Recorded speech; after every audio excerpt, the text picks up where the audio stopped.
ಸಂಸದ ಪ್ರಜ್ವಲ್ ರೇವಣ್ಣ 35 ದಿನಗಳ ನಂತರ ಭಾರತಕ್ಕೆ ವಾಪಸ್ಸಾಗಲಿದ್ದಾರೆ. ನಾಳೆ ರಾತ್ರಿ ಜರ್ಮನಿಯಿಂದ ಪ್ರಜ್ವಲ್ ರೇವಣ್ಣ ಬೆಂಗಳೂರಿಗೆ ಬರ್ತಾ ಇದ್ದಾರೆ. ಲುಫ್ತಾನ್ಸಾ ಏರ್ಲೈನ್ಸ್ ನಲ್ಲಿ ಈಗಾಗಲೇ ಟಿಕೆಟ್ ಬುಕ್ ಆಗಿದೆ. ನಾಳೆ ರಾತ್ರಿ ಪ್ರಜ್ವಲ್ ರೇವಣ್ಣ ಜರ್ಮನಿಯಿಂದ ಬೆಂಗಳೂರಿಗೆ ಬರ್ತಾ ಇದ್ದಾರೆ. ಜರ್ಮನಿಯ ಮ್ಯೂನಿಚ್ನಿಂದ ಟಿಕೆಟ್ ಬುಕ್ ಆಗಿದೆ. ರಾತ್ರಿ 12:30ಕ್ಕೆ ಬೆಂಗಳೂರಿಗೆ ಬರ್ತಾರೆ ಪ್ರಜ್ವಲ್ ರೇವಣ್ಣ. 34 ದಿನ ಆಗಿದೆ ಪ್ರಜ್ವಲ್ ರೇವಣ್ಣ ಭಾರತದಿಂದ ಜರ್ಮನಿಗೆ ಹೋಗಿ. ಏಪ್ರಿಲ್ 26ನೇ ತಾರೀಕು ಮತದಾನ ಮಾಡಿದ ನಂತರ ಪ್ರಜ್ವಲ್ ರೇವಣ್ಣ ಹಾಸನದಿಂದ ಬೆಂಗಳೂರಿಗೆ ಬಂದು ಜರ್ಮನಿಗೆ ಹೋಗಿದ್ರು. ಅದಾದ ನಂತರ ಈವರೆಗೂ ನಾಪತ್ತೆ. 2 ದಿನದ ಹಿಂದೆ ವಿಡಿಯೋ ರಿಲೀಸ್ ಮಾಡಿ 31ನೇ ತಾರೀಕು ಬೆಳಗ್ಗೆ 10 ಗಂಟೆಗೆ ವಿಚಾರಣೆಗೆ ಹಾಜರಾಗ್ತೀನಿ ಅಂತ ವಿಡಿಯೋ ಹೇಳಿಕೆಯನ್ನ ನೀಡಿದ್ರು. ಈಗ ಪ್ರಜ್ವಲ್ ರೇವಣ್ಣ ನಾಳೆ ರಾತ್ರಿ ಬೆಂಗಳೂರಿಗೆ ಬರ್ತಾ ಇದ್ದಾರೆ. ಪ್ರಜ್ವಲ್ ಏರ್ಪೋರ್ಟ್ ನಲ್ಲಿ ಇಳಿತಿದ್ದಂತೆ ಅರೆಸ್ಟ್ ಆಗೋದು ಖಚಿತ. ಈಗಾಗಲೇ ಲುಕ್ಔಟ್ ನೋಟಿಸ್ ಜಾರಿಯಾಗಿದೆ ಪ್ರಜ್ವಲ್ ರೇವಣ್ಣ ವಿರುದ್ಧ. ಯಾವುದೇ ಏರ್ಪೋರ್ಟ್ ನಲ್ಲಿ, ಯಾವುದೇ ರೈಲ್ವೆ ಸ್ಟೇಷನ್ ನಲ್ಲಿ, ಯಾವುದೇ ಬಂದರಿನಲ್ಲಿ ಪ್ರಜ್ವಲ್ ರೇವಣ್ಣ ಕಂಡ ಕೂಡಲೇ ಅರೆಸ್ಟ್ ಆಗಬೇಕು ಅಂತ, ಅರೆಸ್ಟ್ ಮಾಡಬೇಕು ಅಂತ ಲುಕ್ಔಟ್ ನೋಟಿಸ್ ಜಾರಿಯಾಗಿದೆ. ಏರ್ಪೋರ್ಟ್ ನಲ್ಲಿ ಪ್ರಜ್ವಲ್ ರೇವಣ್ಣ ಬಂದು ಇಳಿಯುತ್ತಿದ್ದಂತೆ ಅರೆಸ್ಟ್ ಆಗೋದು 100ಕ್ಕೆ 100ರಷ್ಟು ಖಚಿತ. ವಿಮಾನ ನಿಲ್ದಾಣದ ವಲಸೆ ಅಧಿಕಾರಿಗಳೇ ಮೊದಲಿಗೆ ಅರೆಸ್ಟ್ ಮಾಡಿಬಿಡ್ತಾರೆ ಪ್ರಜ್ವಲ್ ರೇವಣ್ಣನನ್ನ. ವಿಮಾನ ಲ್ಯಾಂಡ್ ಆಗ್ತಿದ್ದಂತೆ ಅರೆಸ್ಟ್ ಮಾಡ್ತಾರೆ. ಆ ನಂತರ ವಲಸೆ ಅಧಿಕಾರಿಗಳು ಪ್ರಜ್ವಲ್ ರೇವಣ್ಣನನ್ನ SIT ಅಧಿಕಾರಿಗಳಿಗೆ ಒಪ್ಪಿಸಲಿದ್ದಾರೆ. ಈಗಾಗಲೇ SIT ಅಧಿಕಾರಿಗಳ ಒಂದು ತಂಡ ಬೆಂಗಳೂರು ಅಂತಾರಾಷ್ಟ್ರೀಯ ವಿಮಾನ ನಿಲ್ದಾಣದಲ್ಲಿ ಮೊಕ್ಕಾಂ ಹೂಡಿದೆ. ಪ್ರಜ್ವಲ್ ರೇವಣ್ಣ ಬರ್ತಿದ್ದಂತೆ ವಶಕ್ಕೆ ಪಡೆಯೋದಕ್ಕೆ SIT ಮುಂದಾಗಿದೆ. ವಲಸೆ ಅಧಿಕಾರಿಗಳು ಮೊದಲಿಗೆ ಪ್ರಜ್ವಲ್ ರೇವಣ್ಣನನ್ನ ಕಸ್ಟಡಿಗೆ ತೆಗೆದುಕೊಳ್ತಾರೆ. ಆ ನಂತರ SIT ವಶಕ್ಕೆ ನೀಡ್ತಾರೆ.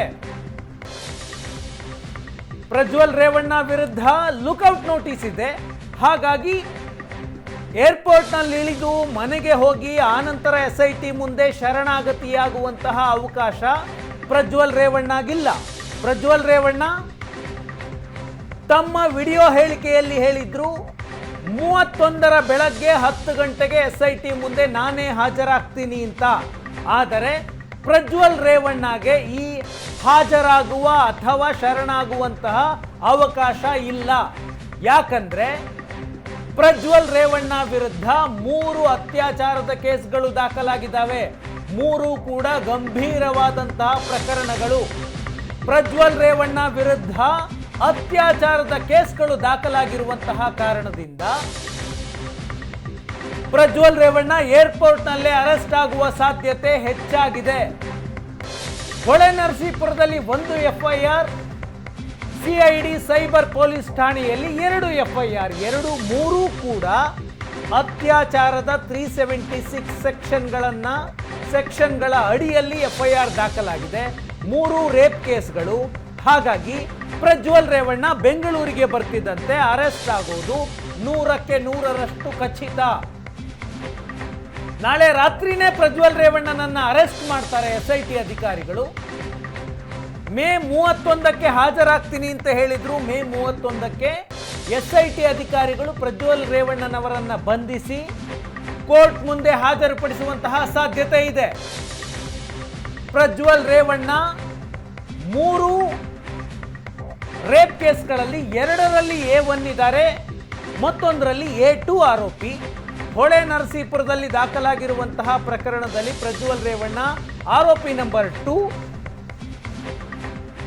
ಹೊಳೆ ನರಸೀಪುರದಲ್ಲಿ ಮೊದಲು ದಾಖಲಾದಂತಹ ಕೇಸ್ ಮೊದಲಿಗೆ ಲೈಂಗಿಕ ದೌರ್ಜನ್ಯದ ಆರೋಪ ಇತ್ತು.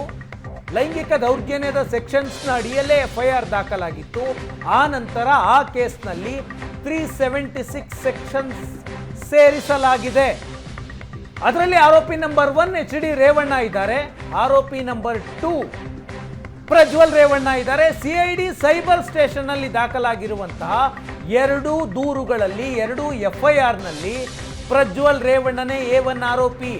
ಹಾಗಾಗಿ ಪ್ರಜ್ವಲ್ ರೇವಣ್ಣ ವಿರುದ್ಧ ಗಂಭೀರವಾದಂತಹ ಅತ್ಯಾಚಾರದ ಆರೋಪ ಇರೋ ಕಾರಣದಿಂದಾಗಿ ನಾಳೆಯೇ ಪ್ರಜ್ವಲ್ ರೇವಣ್ಣ ಅರೆಸ್ಟ್ ಆಗ್ತಾರೆ. ಈಗ ಮಾಧ್ಯಮಗಳಿಗೆ ಸಿಕ್ಕಿರುವ ಮಾಹಿತಿಯ ಪ್ರಕಾರ 3 ಕೇಸ್ಗಳು ದಾಖಲಾಗಿದ್ದಾವೆ.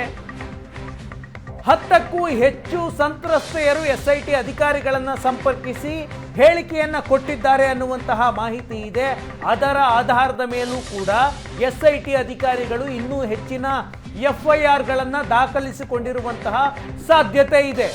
ಅತ್ಯಾಚಾರ, ಲೈಂಗಿಕ ದೌರ್ಜನ್ಯದ FIRಗಳನ್ನು ಬಹಿರಂಗಪಡಿಸುವಂತಿಲ್ಲ. ಹಾಗಾಗಿ ಪ್ರಜ್ವಲ್ ವಿರುದ್ಧ ಇನ್ನೂ ಹೆಚ್ಚು FIRಗಳು ದಾಖಲಾಗಿರುವಂತಹ ಸಾಧ್ಯತೆ ಇದೆ. ನಾಳೆ ರಾತ್ರಿ ಪ್ರಜ್ವಲ್ ರೇವಣ್ಣನನ್ನು ಅರೆಸ್ಟ್ ಮಾಡಿ ನಾಡಿದ್ದು SIT ಅಧಿಕಾರಿಗಳು ಪ್ರಜ್ವಲ್ನನ್ನು ನ್ಯಾಯಾಧೀಶರ ಮುಂದೆ ಹಾಜರುಪಡಿಸಿ ಆನಂತರ ವಶಕ್ಕೆ ಪಡೆದು ತಮ್ಮ ತನಿಖೆಯನ್ನು ಮುಂದುವರಿಸುವಂತಹ ಸಾಧ್ಯತೆ ಇದೆ. ಕಿಡ್ನಾಪ್ ಕೇಸ್ ಒಂದಿತ್ತು. ಸಂತ್ರಸ್ತೆಯನ್ನ ಕಿಡ್ನಾಪ್ ಮಾಡಿದ ಪ್ರಕರಣ, ಅದರಲ್ಲಿ ಪ್ರಜ್ವಲ್ ರೇವಣ್ಣ ಆರೋಪಿಯಲ್ಲ, HD ರೇವಣ್ಣನವರನ್ನ ಆರೋಪಿ ಮಾಡಲಾಗಿತ್ತು. ಉಳಿದಂತೆ ಒಟ್ಟಾರೆ 7 ಆರೋಪಿಗಳಿದ್ರು. 7 ಜನರನ್ನ ಬಂಧಿಸಲಾಗಿತ್ತು. HD ರೇವಣ್ಣ ಅವರಿಗೆ ಜಾಮೀನು ಸಿಕ್ಕಿದೆ. ಅದೇ ಕೇಸ್ನಲ್ಲಿ ಭವಾನಿ ರೇವಣ್ಣ ಅವರಿಗೂ ಕೂಡ ಬಂಧನ ಭೀತಿ ಇದೆ. ಭವಾನಿ ರೇವಣ್ಣನವರ ಜಾಮೀನು ಅರ್ಜಿ ವಿಚಾರಣೆ ಈಗಷ್ಟೇ ಆರಂಭ ಆಗಿದೆ. ನಿರೀಕ್ಷಣಾ ಜಾಮೀನು ಅರ್ಜಿ. ಈಗ ಬೆಂಗಳೂರಿಗೆ ಪ್ರಜ್ವಲ್ ರೇವಣ್ಣ ಬರ್ತಿದ್ದಂಗೆ ಅರೆಸ್ಟ್ ಮಾಡ್ತೀವಿ ಅಂತ ಗೃಹ ಸಚಿವ ಪರಮೇಶ್ವರ್ ಅವರು ಹೇಳಿಕೆಯನ್ನು ಕೊಟ್ಟಿದ್ದಾರೆ. ಬೆಂಗಳೂರು ಏರ್ಪೋರ್ಟ್ನಲ್ಲೇ ಪ್ರಜ್ವಲ್ ರೇವಣ್ಣನವರನ್ನ ಅರೆಸ್ಟ್ ಮಾಡಲಾಗುತ್ತೆ ಅಂತ ಪರಮೇಶ್ವರ್ ಮಾತನಾಡಿದ್ದಾರೆ. ಗೃಹ ಸಚಿವ ಈಗಾಗಲೇ ಪ್ರಜ್ವಲ್ ರೇವಣ್ಣ ವಿರುದ್ಧ ಅರೆಸ್ಟ್ ವಾರೆಂಟ್ ಪಡೆಯಲಾಗಿದೆ. ಪ್ರಜ್ವಲ್ ರೇವಣ್ಣ ವಿರುದ್ಧ ಅರೆಸ್ಟ್ ವಾರೆಂಟ್ ಇದೆ, ಏರ್ಪೋರ್ಟ್ನಲ್ಲೇ ಅರೆಸ್ಟ್ ಮಾಡ್ತೀವಿ ಅಂತ ಪರಮೇಶ್ವರ್ ಅವರು ಮಾತನಾಡಿದ್ದಾರೆ.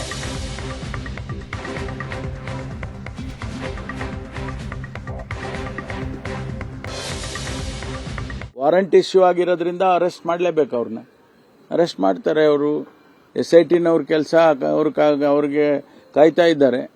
ಅದಕ್ಕೋಸ್ಕರ ಅರೆಸ್ಟ್ ಮಾಡಿ ಅವರ ಹೇಳಿಕೆಗಳು ಮತ್ತೊಂದು ಅವರ ಪ್ರೋಸೆಸ್ ಸ್ಟಾರ್ಟ್ ಆಗುತ್ತೆ. ಅಲ್ಲೇ ಮಾಡಬೇಕು, ಯಾಕೆಂದ್ರೆ ವಾರಂಟ್ ಇಶ್ಯೂ ಆಗಿದೆ. ಅದರಿಂದ ಅರೆಸ್ಟ್ ಮಾಡಲೇಬೇಕಾಗುತ್ತೆ. ವಾರಂಟ್ ಇಶ್ಯೂ ಆಗಿರೋದ್ರಿಂದ ಅರೆಸ್ಟ್ ಮಾಡಲೇಬೇಕು. ಅವ್ರನ್ನ ಅರೆಸ್ಟ್ ಮಾಡ್ತಾರೆ. ಅವರು SITನವ್ರ ಕೆಲಸ ಅವ್ರಿಗೆ ಕಾಯ್ತಾ ಇದ್ದಾರೆ. ಅದಕ್ಕೋಸ್ಕರ ಅರೆಸ್ಟ್ ಮಾಡಿ ಅವರ ಹೇಳಿಕೆಗಳು ಮತ್ತೊಂದು ಅವರ ಪ್ರೋಸೆಸ್ ಸ್ಟಾರ್ಟ್ ಆಗುತ್ತೆ. ಅಲ್ಲೇ ಮಾಡಬೇಕು, ಯಾಕೆಂದ್ರೆ ವಾರಂಟ್ ಇಶ್ಯೂ ಆಗಿದೆ. ನಿಜವಾಗ್ಲೂ ಆಶ್ಚರ್ಯ. ಮೊನ್ನೆ ಪ್ರಜ್ವಲ್ ರೇವಣ್ಣ ವಿಡಿಯೋ ಬಿಟ್ಟಿದ್ದಾರೆ, ಒಂದು 3 ನಿಮಿಷದ ವಿಡಿಯೋ. 30 ದಿನ ಸುಮ್ಮನಿದ್ದವರು ಏಕಾಏಕಿ ವಿಡಿಯೋ ಬಿಟ್ಟಿದ್ದಾರೆ. ವೈರಲ್ ಯಾರು, ನಿಮ್ಮ ದೇವರಾಜೇಗೌಡರು, ನಿಮ್ಮ ತಂದೆಯರ ವಿರುದ್ಧ ನಿಂತವರು. ಅವರು ಈ ಆರೋಪ ಮಾಡಿದಾಗ ನೀವು ಸುಮ್ಮನಿದ್ರಿ. ಪೆನ್ ಡ್ರೈವ್ಗಳು ಹಂಚಿಕೆ ಆಗ್ತಿದ್ದಾಗ ಸುಮ್ಮನಿದ್ರಿ. ವಿಡಿಯೋಗಳು ವೈರಲ್ ಆದಾಗ ಸುಮ್ಮನಿದ್ರಿ. ದೇವರಾಜೇಗೌಡ ಮತ್ತೆ ಪ್ರೆಸ್ ಕಾನ್ಫರೆನ್ಸ್ ಮಾಡಿದಾಗ ಸುಮ್ಮನಿದ್ರಿ. ಸಂತ್ರಸ್ತರು ಕಂಪ್ಲೇಂಟ್ ಮಾಡಿದಾಗ ಸುಮ್ಮನಿದ್ರಿ. ಯಾವಾಗ SIT ರಚನೆ ಆಯಿತು ಸುಮ್ಮನಿದ್ರಿ. 2 ಸರಿ ಮುಖ್ಯಮಂತ್ರಿಗಳು, ಪ್ರಧಾನಮಂತ್ರಿ ನಿಮ್ಮ ಡಿಪ್ಲೊಮ್ಯಾಟಿಕ್ ಪಾಸ್ಪೋರ್ಟ್ ಕ್ಯಾನ್ಸಲ್ ಮಾಡಬೇಕು ಅಂದಾಗ ಸುಮ್ಮನಿದ್ರಿ. ದಿನ ಬಂದು ಪಾಪ ಕುಮಾರಸ್ವಾಮಿ ಅವರು, ಬೇರೆ ಬೇರೆ ನಿಮ್ಮ ಕುಟುಂಬದ ಸದಸ್ಯರು ಪ್ರಜ್ವಲ್ ರೇವಣ್ಣ ಎಲ್ಲಿದ್ಯಪ್ಪ ವಾಪಸ್ ಬಾ ಅಂದಾಗ ಸುಮ್ಮನಿದ್ರಿ. ನಿಮಗೆ ಇಂಟರ್ಪೋಲು ಬ್ಲೂ